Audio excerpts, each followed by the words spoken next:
তো কৃষক বন্ধুরা, আজকে আমি এসেছি আমি যেখানে যে আমার ফুলকপি এবং বাঁধাকপির যে চারা আমি এখানে নার্সারি করব, যে বেড তৈরি করেছি, তো আমি ওখানে আজ উপস্থিত আছি।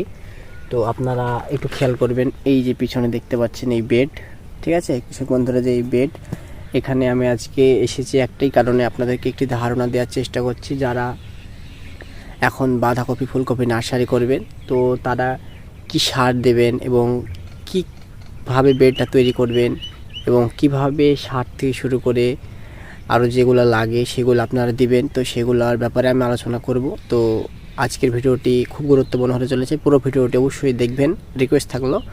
আর আপনারা দেখছেন grow and green success YouTube channel এবং আমি আপনাদের সঙ্গে আছি রানা। তো সাবস্ক্রাইব একটা করে রাখবেন, আপনাদের আপডেট আমি যখন দিব তখন সবার আগে পৌঁছে যাবে। তো চলুন ভিডিওটি শুরু করে থাকি।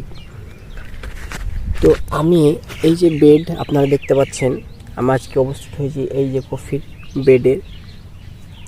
তো আজকে এই ছোট্ট একটা আলোচনার মাধ্যমে আমি পুরো বিষয়টি জানাবো। যে এই যে বেডটি আছে আপনারা দেখতে পাচ্ছেন, এই বেড এই যে লম্বা হয়ে চলে যাচ্ছে বেডটি, এটি মোটামুটি 36 হাত মতো আছে এবং যে পাথাল এটার থেকে এটার দূরত্ব, এই যে পাথালের দূরত্ব এটা মোটামুটি 3 হাতে একটু কম আছে। তো আমি যেভাবে করছি সেভাবে বলছি। তো এখানে আমার আজকে 10-26 এবং 14-35 মিশ্রণ করে দিলাম। এখানে আমি 2 কিলো দিয়েছি, 1 কিলো 10-26 এবং 1 কিলো 14-35, এটাকে আমি মিশ্রণ করে আমি এখানে ছিটিয়ে দিলাম।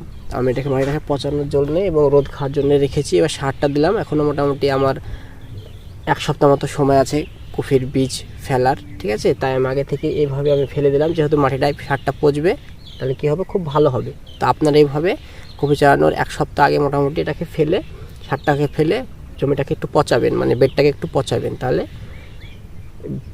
সারটা যখন মাটির সঙ্গে মিশে যাবে, তখন যখন বীজটা রোপণ করবেন খুব ভালো এতে কাজ পাওয়া যায়। আর বেডের উচ্চতা আপনারা মোটামুটি দেখতে পাচ্ছেন, আপনারা যদি খেয়াল করেন, আপনারা অবশ্যই আপনাদেরকে বলবো, এই যে উচ্চতা আপনারা ভালো করে যদি খেয়াল করে থাকেন, তো এই যে উচ্চতা, এই যে মাটি, এটা হচ্ছে উচ্চতা। মোটামুটি এই উচ্চতা আপনারা রাখবেন। মোটামুটি আপনাকে যদি দেখা এখান থেকে, ঠিক আছে, তো আপনারা এই উচ্চতাটা রাখবেন। আর মোটামুটি 8 ইঞ্চি মতো উচ্চতা আপনারা রাখলে এটা হবে, মোটামুটি 6-7-8 এমন একটা রাখবেন, ঠিক আছে, তাহলেই হয়ে যাবে। পানি যাতে না জমে এমনটা করে রাখবেন, তাহলে এতেই আপনার কাজ চলে যাবে। এরপরে কী করবো, এই ফেলে রাখলাম। এখন কিন্তু রোদ খাচ্ছে মাটিতে, একদম খড়খড়ে হয়ে গেছে ওপরটা, ঠিক আছে, জল পড়ছে, রোদ খাচ্ছে, বৃষ্টি পড়ছে।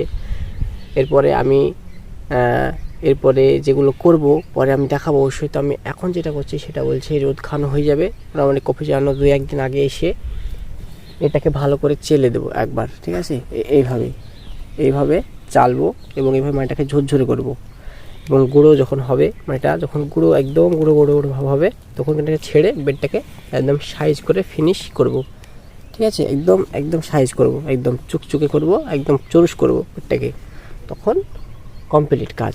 তখন আমি মোটামুটি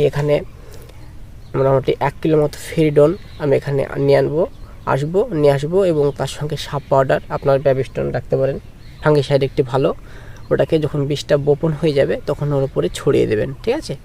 ছড়িয়ে দেওয়ার পরে আপনারা বীজটাকে বপন করে দেবেন, ঠিক আছে। তো আজকে আমি বেশি কিছু বলছি না, এতটুকুই বললাম। আপনারা এইভাবে রেডি করুন, পরে আমি যে পরিচর্যাটি করছি, কীভাবে রোপণ করছি, কতটা দূরত্বে রোপণ করছি, কতটা ওপরে রাখছি বীজটা, কতটা নিচুতে রাখছি, ঠিক আছে, গভীরতা কতটা হবে, এবং এর উপরে আমি কি দিব, ঠিক আছে, যে পলিথিন হয় সেটি দেবো, কীভাবে দেবো না দেবো, টোটালটাই আমি নেক্সট ভিডিওতে তুলে ধরবো। ভিডিওটা অবশ্যই তার জন্য সাবস্ক্রাইব করে রাখবেন। আপনারা এই পরিচর্যাটি আপাতত করে রাখুন, আমি যখন করব তখন আপনাদেরকে দেখাবো এবং আপনারাও সেটি ফলো করবেন। তো ভিডিওটি পুরো দেখলেন তার জন্য অসংখ্য ধন্যবাদ। এবং আমার চ্যানেলটিতে নতুন এসেছেন যারা, অবশ্যই সাবস্ক্রাইব করে চ্যানেলটির পাশে থাকবেন।